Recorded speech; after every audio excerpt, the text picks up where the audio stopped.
नमस्कार, स्वागत है आपका न्यूज लॉन्चर पर। मैं हूं अशोक वानखेड़े, लेकर आया हूं आपका अपना कार्यक्रम द एक्स रे। एक खबर, ईडी ने सोनिया गांधी और राहुल गांधी के खिलाफ विशेष अदालत राहुल जेवनी की जो विशेष अदालत है उसमें चार्जशीट फाइल कर दी। राहुल गांधी सोनिया गांधी के खिलाफ चार्जशीट फाइल, तुरंत एक्स रे से देखा तो मुझे एक बहुत बड़ा कई चीजें देखने को मिली, और वो सारी चीजें कांग्रेस के फेवर में ऐसी ही नहीं, कुछ कांग्रेस के खिलाफ भी जाती हैं। क्योंकि एक्स रे जो है चीजें सामने दिखता है, और जो दिखता है वो मैं बताता हूं। क्योंकि हम नारद की पत्रकारिता नहीं, हम संजय की पत्रकारिता करते हैं।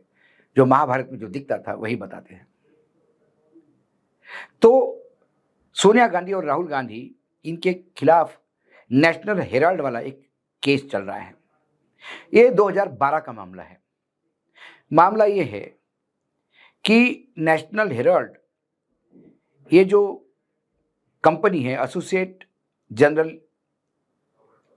लिमिटेड, इसकी संपत्ति यंग इंडिया लिमिटेड ने टेक ओवर की, और ये संपत्ति young India limited take over करे इसलिए कांग्रेस ने उनको कुछ कर्जा भी दिया। अब मामला फंसा कहां?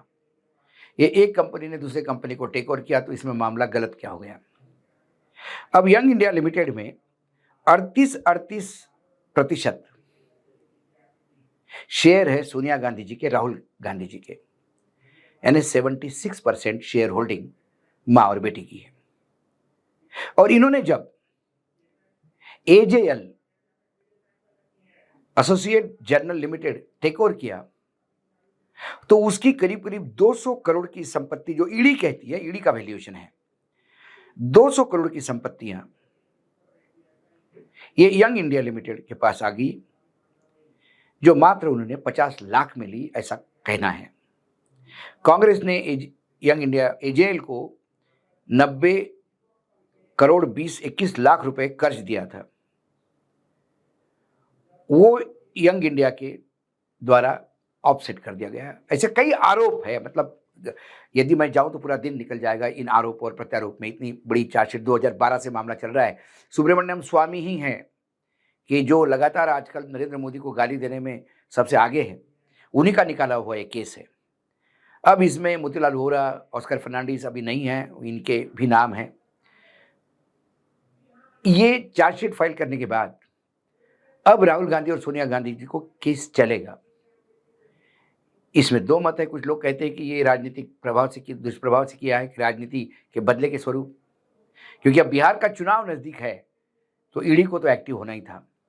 ईडी यहां तक ही नहीं रुकी, एक पुराना मामला उन्होंने रॉबर्ट वाड्रा का भी निकाला था। अब रॉबर्ट वाड्रा और ईडी और पूछताछ, ये मुझे लगता है इसको करीब करीब 6-7 साल हो गए पहले हुआ था। फिर ईडी ने एक बार समन्स किया तो रॉबर्ट वाड्रा पैर पैर ही ईडी के ऑफिस गए, उन्होंने पूछताछ की, वो वापस आ गए। जब पहली बार गए थे तो 8-8 घंटे की पूछताछ हुआ करती थी, और उनकी पत्नी प्रियंका गांधी उनको छोड़ने और लेने आती थी। और अंदर क्या हुआ ये भाजपा के स्पोक्स पर्सन टेलीविजन चैनल पे बताया करते थे, ये बोल के कि उनके भी सोर्सेस है, तो अंदर क्या हो गया, क्या सवाल जवाब हो गए, हमको पता है। एक कैंपेन था, क्योंकि प्रियंका गांधी राजनीति में एक्टिव हो रही थी। अब फिर बिहार के चुनाव है, और तो ये सारा चीजें फिर एक्टिव होने वाला है। अब नेशनल हेराल्ड जो है, ये 1938 में इसकी संस्थापना की थी जवाहरलाल नेहरू ने, और 2008 में ये जो नेशनल हेराल्ड अखबार और यंग इंडिया जो निकलते थे वहां से, ये दोनों बंद हो गए, क्योंकि वो आर्थिक स्थिति कमजोर रही, मैनेजमेंट भी यूं ही कमजोर रहा। लेकिन दिल्ली, मुंबई, लखनऊ और अन्य जगह पे इनके बहुत सारी प्रॉपर्टीज है। उस प्रॉपर्टीज का वैल्यूएशन ईडी ने करीब करीब 2000 करोड़ करा है। अब ये तड़का जब लगा तो अब इसमें थोड़ा इंडिया गठबंधन में भी गड़बड़ी दिखती है, क्योंकि जब दिल्ली विधानसभा के चुनाव थे और अरविंद केजरीवाल, आम आदमी पार्टी के सुप्रीमो, जब इनके लोगों को जेल हुई, मतलब संजय सिंह जाके वापस आ गए, फिर उप मुख्यमंत्री जो सिसोदिया थे वो जाके वापस आ गए, जैन साहब काफ़ी दिनों तक जेल में थे वो निकल गए, अरविंद केजरीवाल भी पीक पीरियड में जेल में रहे, उनको इस्तीफा देना पड़ा, आतिशी को मुख्यमंत्री बनना पड़ा, वो वापस आ गए। तो वो उनके ऊपर मनी लॉन्ड्रिंग का मामला था, और बार बार शराब घोटाले में मनी लॉन्ड्रिंग हो गई, ये बात करते थे, 100 करोड़ का मामला बन रहा था। तब अरविंद केजरीवाल ने सवाल उठाया था कि 100 करोड़ के मामले में आप तो हमको जेल भेज रहे हो, लेकिन गांधी परिवार के साथ ऐसा क्या प्रेम है आपका, जहां 2000 करोड़ का मामला है और उनमें से कोई भी जेल नहीं गया।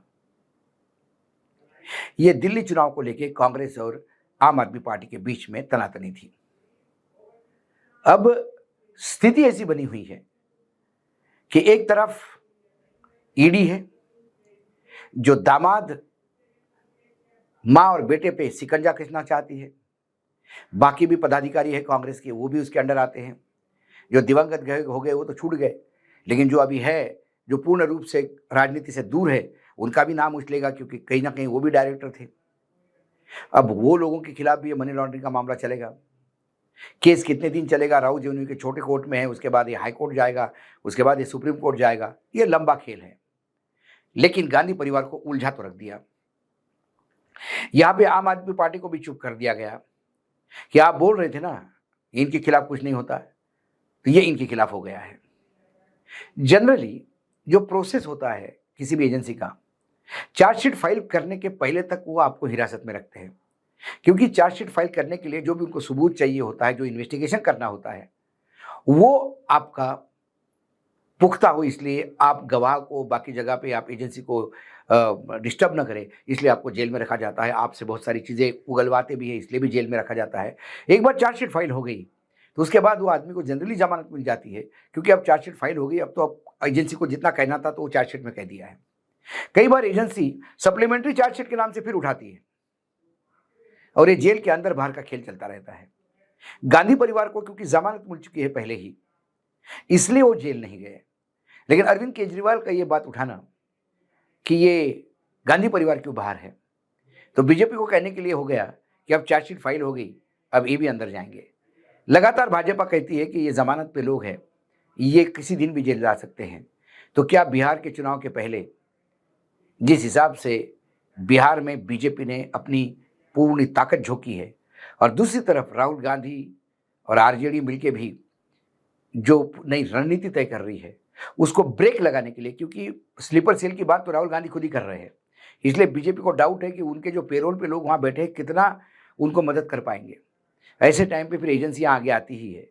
क्या सही समय पे चार्जशीट फाइल करना, फिर से वाड्रा को बुलाना, केजरीवाल को डिमांड करना, केजरीवाल का बीजेपी के साथ गठबंधन है, ये पंजाब के किसान नेताओं द्वारा कहना, क्योंकि रातों रात मान सरकार ने जिस दमनता के साथ उस बॉर्डर का आंदोलन खत्म कर दिया, उससे फायदा तो बीजेपी को ही हुआ। ऐसे कई इंटरलॉकिंग, मैंने कहा ना, एक्सरे में से बहुत सारी चीजें दिखती है, वो आपको अच्छी लगे ना लगे, एक्सरे मशीन है वो दिखाता है। तो एक्सरे से जो दिख रहा है उसमें क्या बीजेपी आम आदमी पार्टी की नजदीकियां बढ़ रही है? क्या आम आदमी पार्टी ने जो उलाहना दी थी कि हम अंदर जाते हैं लेकिन ये क्यों नहीं, इसलिए उन पे हो रहा है? चार्जशीट जो फाइल है उसमें गंभीर आरोप है, उसका क्या होगा? ये कोर्ट में कितना स्टैंड कर पाएगा? बहुत सारे सवाल ही सवाल है। क्या बिहार के चुनाव के पहले ईडी क्यों नहीं एक्टिव हुई, तो अब इसे एक्टिव होना शुरू हो गई? ये तो जनरली हम चुनाव अनाउंस होने के बाद ईडी एक्टिव होती हुई दिखाई दे रही है, लेकिन इस बार बीजेपी बहुत कॉशियस है। वो जानती है कि जो महाराष्ट्र और हरियाणा के बाद अब मतदाता सूची मशीनों में कितना खेल कर पाएंगे पता नहीं। तो इसलिए यदि अपनी लाइन लंबी करनी है तो दूसरे की छोटी करो, अब ऑटोमेटिक लंबे हो जाते हैं। ये भी एक प्रयास होता है। राजनीति है, राजनीति में आजकल सब जायज है। 2014 के बाद राजनीति के मायने बदल गए हैं। तो क्या ईडी का खेल, वाड्रा को बुलाना, केजरीवाल का डिमांड, ये सारा जब इकट्ठा करे तो इसमें कुछ नया कॉकटेल बनते हुए, नया रसायन बनते हुए दिखाई देता है। कुल मिला के जब मैंने इस खबर को देखा एक्सरे से तो मुझे सारा दिखाई दिया। जो दिखाई दिया प्रामाणिक तरह से आपके सामने बजा दिया। ना हम कांग्रेस का बचाव कर रहे हैं, ना हम ईडी को कह रहे हैं, ना अरविंद केजरीवाल को। लेकिन जब मशीन से दिखता है, जहाँ फ्रैक्चर है हड्डी वहीं दिखेगी, जहाँ नहीं है तो नहीं दिखेगी। आज एक्सरे में इतना ही। कल फिर आता हूँ किसी विषय के साथ। तब तक के लिए नमस्कार। देखते रहिएगा न्यूज लॉन्चर।